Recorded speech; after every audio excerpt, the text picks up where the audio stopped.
All right, so welcome to the session on work, energy, and power. Yeah, so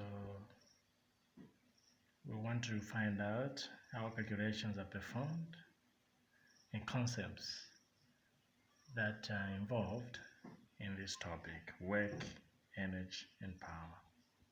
So let's begin with work first of all. Many of the times we go out to work and we know what happens when somebody has worked. We say, no, actually I had a very big day, I worked and I got tired. So then what are we talking about? So when we're talking about weight, we're simply saying the product of force and the perpendicular distance moved in the direction of a force. Now this means that when we're talking about weight, it means you need to have force and the distance that is moved in that direction where the force is going. So now what you should bear in mind is that work is energy, meaning that the SI unit for work is joules. Now 1 joule is the same as Newton meter. Where is this coming from? The SI unit for force is Newton and the SI unit for distance is meters. So when we come to the formula, work is equal to force times distance. So we pick Newton times meter, we get Newton meter. So it means that work can also be measured in Newton meter. But most of the time, the units that we'll be applying for work is joules, capital letter J. So let's look at this example that we have here. A force of 120 Newton is applied to a body. The distance moved by a body is 100 meters. Calculate the work done. So the formula for the work done that we are going to use for the first question is work is equal to force times distance. So when you correct the data there, work we don't have, force is 120 Newton, which is in the question, and the distance moved is this 100 meters. So when we apply it in a formula, it will be 120 times 100 meters, which gives us 1,200 joules. Now, there's a key concept that you should know about work. Work can only be done when distance has been covered. Meaning that, for example, when you carry a bucket on the head, or maybe a 50 kg of cement on the head, then you're walking. You do nothing, you do no work there. The reason is there's no distance between you and the head. So you only do work when carrying that thing down as you are putting it on the head. That's when you perform work. But immediately when it settles on the head, you perform no work. That is a key concept that you should know about work done. Let's go to the second question. The work done to push a box on the floor through a distance of 120 centimeters is 110 joules. Calculate the force applied. So here what they are looking for the force. So for this one, work done we've been given is 110 joules. Force we don't have. Distance is into 120 centimeters, so you convert it to meters. It's giving us 1.2 meters. The conversion that you should have is 100 centimeter is equal to 1 meter. So you can use this conversion. Meaning that where there is work, you put 110, force, then 1.2. So meaning that you are going to divide both sides by 1.2 to remain with F. So the answer that you remain with is 91.67 Newton. Remember, you are finding force. That's the reason why the answer is in Newton there. I hope this is clear. Let's go to energy now. So energy there, it is the ability to do work. How much power, how much energy do you have how much ability do you have to perform work? That is the energy. Now, if energy is the ability, it means it has to be measured in joules. So that's what you should know about energy there. Now, we have different types of energies. For example, we have mechanical energy, we have chemical energy, we have kinetic energy, we have potential energy. Those are types of energies that we have. Now, let's look at kinetic energy. When a body is moving, horizontal motion, it is moving on the ground, the energy that it possesses when it is moving, it is called kinetic energy. Meaning that for an object to move, there's a mass. Mass meaning the body moving, then how fast, that is the speed. This is a v squared that we have over 2. So that's a formula for kinetic energy. But remember that the mass always, when you're calculating for kinetic energy, it must be in kilograms. Then the speed or velocity must be in meter per second. So that is a key concept that you should know about kinetic energy there. So let's move to this question. Calculate the kinetic energy of a bounce of mass 3000 kg at constant speed of 136 km per hour. B, 72 km per hour. So first thing that you need to do, when you correct the data here, kinetic energies, we don't have mass 3000 kg, but speed is in kilometer per hour, so you convert it to meter per second by dividing it with 3.6. So you find 10 meter per second there. Then another thing is you come back to the formula now after converting. Kinetic energy 3000 mass that we have there times 10 squared, this one. So 100 times this one, you get 300,000 divided by 2, you get 150 joules. So that's the answer there. I hope that's clear. So we do the same to 72 km per hour, meaning you have to convert it again. You divide by 3.6, meaning you're going to get 20 meter per second. So again, you go back to the formula. Kinetic energy is equal to 3,000 times 20 squared. So meaning 400. 2 can go into 300. 3,000, that is 1,500. And then you multiply 1,500 by 400. So this is what you get as the kinetic energy. I hope that's clear. So if you have any question, please, you're free to bring it on board. Then we go to potential energy. Potential energy is the energy that a body possesses due to its possession. When an object is seated like this, it possesses potential energy. Sometimes potential energy is said to be stored energy. But I want you to strike the difference between potential energy and gravitational potential energy. Gravitational potential energy is due to gravity. And it means that when you are defining gravitational potential energy, height must be involved. When something is moving from down, it is going up. It is covering a certain height there. So that energy that something will possess due to height is what is called gravitational potential energy. So that's what you should know there.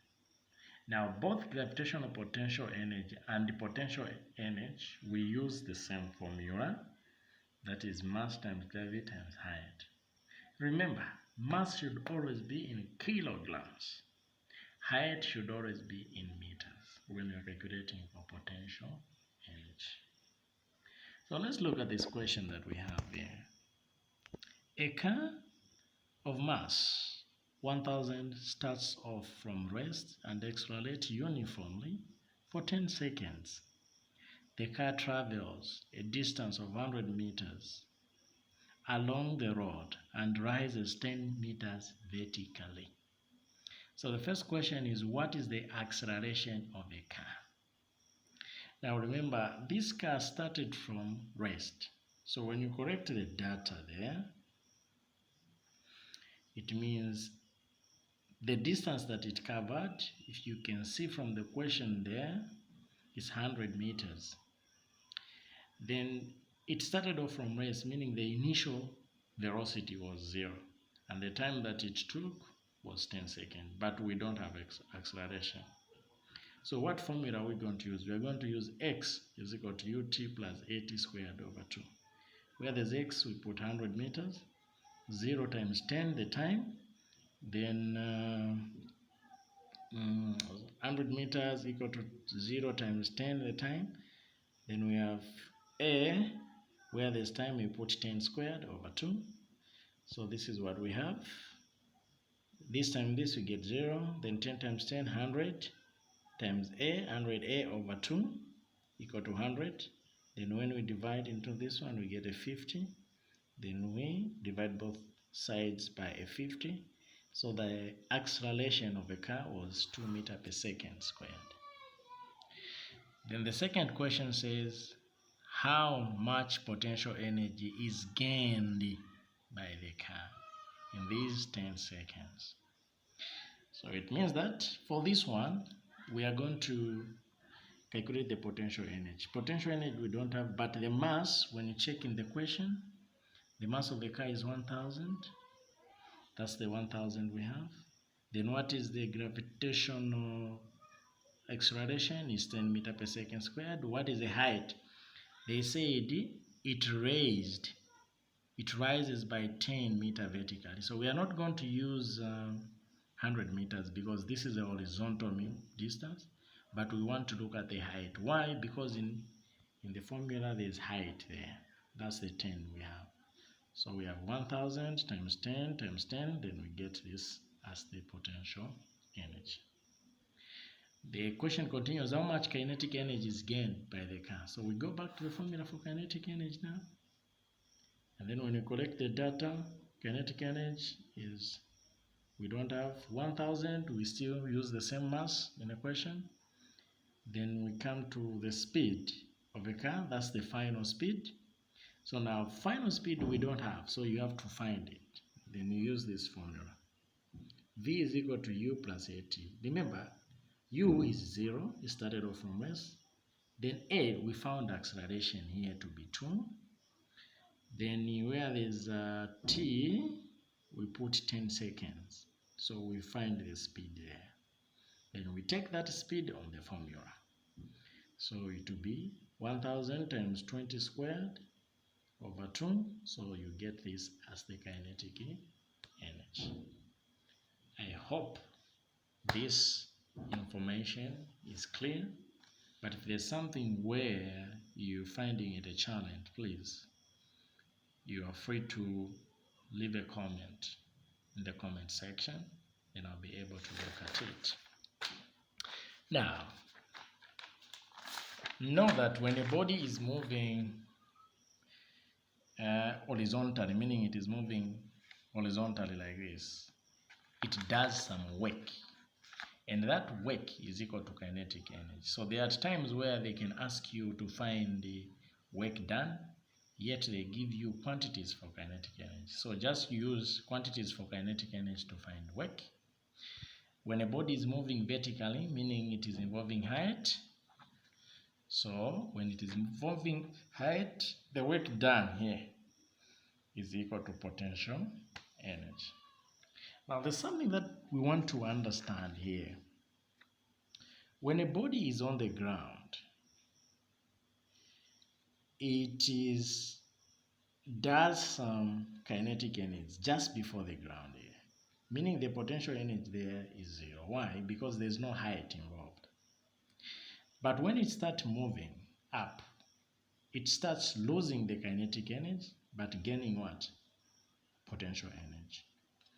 So it will start moving, losing the kinetic energy. When it reaches at the middle part of the motion, or height, the potential energy is equal to kinetic energy. That's one thing you should know. Then when it reaches on top, meaning when it goes above the middle, it must have gained more potential energy than kinetic energy. And when it reaches the top there, it must have lost all the kinetic energy and gained the potential energy, meaning all the kinetic energy that it gained will be converted to potential energy. The same happens when it starts coming down, meaning that when it starts coming down, it will start losing potential energy and gaining kinetic energy. When it reaches just before the ground, it must have lost all the potential energy to kinetic energy. So that's what you should know about the relationship between potential energy and kinetic energy. So this is why we have a question like this one here. A 1 kg mass is thrown to a height of 20 meters. So they threw something on top. What is the potential energy at this height? So remember, it went on top. So there, the potential energy you have to calculate. Meaning potential energy, we don't know, mass 1 kg, gravity 10, but the height is 20. So when you apply the formula there, you have 1 times 10 times 20, you get 200 joules. Then B is saying, what is the kinetic energy at this height? Remember, this thing was thrown, it went on top. It went on top. This was the height, and the height was 20 meters. So when it was thrown on top here, it must have lost potential energy. It must have lost kinetic energy, and gained potential energy. Meaning here, on top, kinetic energy is equal to 0 joules. Hope we're understanding something. But potential energy, we found it was 200 joules. At this height, 20 meters, kinetic energy is 0. So the answer for B there, it is 0.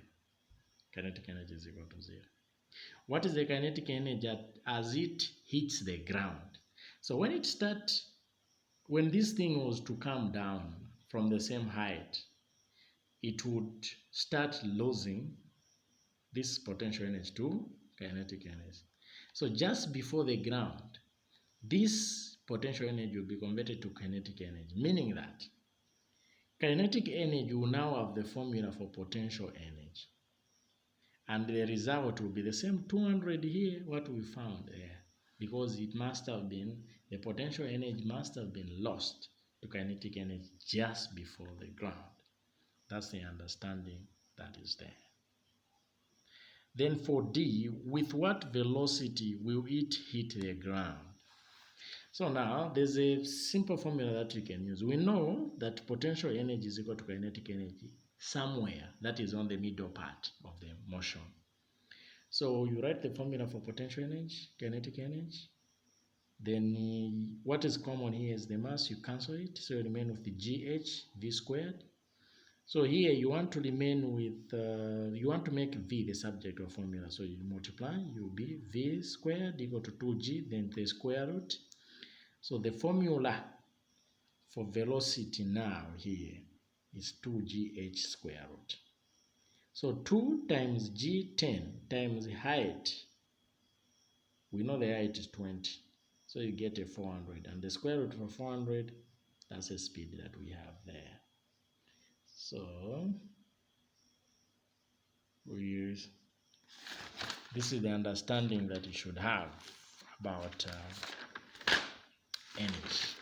So the last thing that I'll talk about is power. Power is the rate at which work is done.